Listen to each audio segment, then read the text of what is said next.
Weather চেঞ্জটা কি ঋতু পরিবর্তনটা প্রত্যেক বছরই হয়, তাও আমরা কয়েকটা সিম্পল জিনিস প্রত্যেকবারই একটু ভুলে যাই, তাই আমাদের বারে বারে রিমাইন্ড করে নিতে হয় নিজেদেরকে।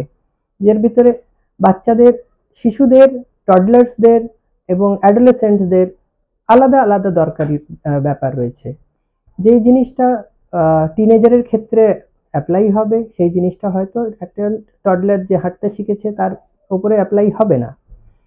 তো সাধারণত কি হয়, এখন যেহেতু শীতের থেকে গ্রীষ্মের দিকে এগোচ্ছি, এখন ভাইরাসের লোডটা বেড়ে যায়। এত হাওয়া দিচ্ছে আমাদের থ্রোটটা শুকিয়ে যায়, সেই ক্ষেত্রে ভাইরাসের ইনফেকশনটা প্রবণতাটা বেড়ে যায়, আর তার জন্যই এত কষ্ট হয়। এবার হলো যে এই ভাইরাস থেকে কি করে আমরা বাঁচতে পারি। তো ব্যাপারটা হলো খুবই সিম্পল। আমরা কোভিড কালেও দেখেছি যে প্রপার মাস্কের ব্যবহার, হ্যান্ড স্যানিটাইজেশন, ওভার ক্রাউডিংকে অ্যাভয়েড করা, মোটামুটি এইগুলো থাকলে আমরা বেশিরভাগ ভাইরাল ইনফেকশন থেকে বেঁচে থাকতে পারি। বাচ্চাদেরও একটু শেখাতে হয় হ্যান্ড ওয়াশটা কিভাবে করতে হবে, আর নিজের পার্সোনাল স্যানিটেশনটা ঠিকঠাক রাখতে হবে।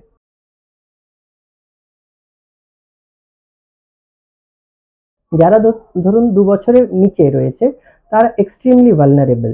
তাদের খুব তাড়াতাড়ি কোনো ওয়েদার এফেক্ট করতে পারে, কোনো ভাইরাস এফেক্ট করতে পারে। 2 থেকে 5 বছর মোটামুটি তারা একটু কাজ চালাতে পারেন। 5 ইয়ার্স অ্যান্ড অ্যাবাভ তাদের একটা ইমিউনিটি কিংবা রোগ প্রতিরোধক ক্ষমতা যেটা বলি আমরা, সেটা একটু বিল্ড আপ হয়ে যায়। তাদেরকে ম্যানেজ করাটা অতটা অসুবিধে হয় না।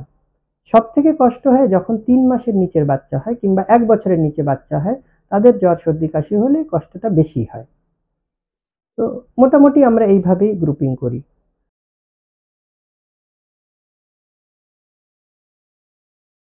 এই সময় বাচ্চাদের যেটা করণীয়, যে ওভার ক্রাউডিং, ওভার সোশ্যালাইজেশন এগুলো অ্যাভয়েড করতে হবে। নিজেদের ভিতরে ইন্টারাকশন যত কম রাখা যায়, পার্সোনাল ইন্টারাকশন সেই হিসেবে রাখতে হবে। কোনো পার্টিজ কিংবা ফাংশন এগুলো থেকে দূরে থাকতে হবে। পড়াতে যেরকম পড়াশোনা করতে হয় সেটা করতে হবে। হাইড্রেশনটা প্রচুর ইম্পর্টেন্ট। জল প্রচুর করে খেতে হবে, যাতে অন্তত প্রত্যেক 4-6 ঘন্টায় একবার ওয়াশরুম যেতে হয়, এরকম জলটা খেতে হবে। আর হঠাৎ করে এখন ওয়েদারের স্পাইক হয়েছে, টেম্পারেচার বেড়েছে, তার জন্য জলের পরিমাণটা হয়তো বাড়াতেও হতে পারে এটা। আর যদি যার যার জ্বর সর্দি কাশি কিংবা কোনো র্যাশ বেরিয়েছে, তাদের বাড়িতে থাকাই ভালো। যদি খুব শরীরে অসুবিধে হয় সেই ক্ষেত্রে ডাক্তারের পরামর্শ নেওয়াটা ভালো।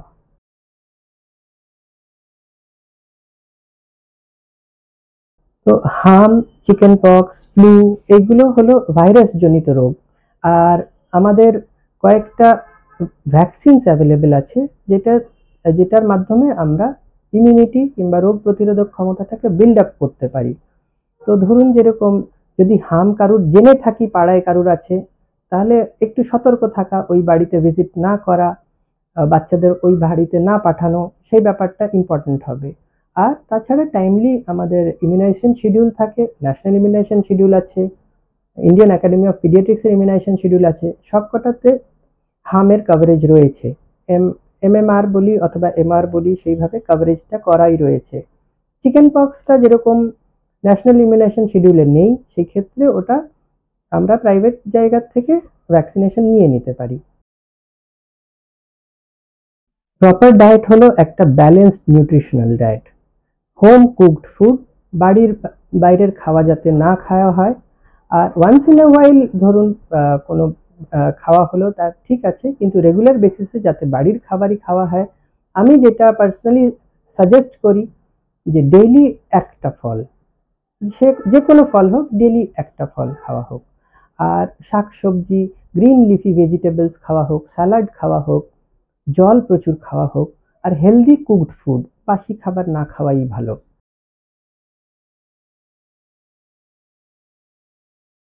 এবার হলো যে ফাস্ট ফুডের ব্যাপারটা খুবই ট্রিকি।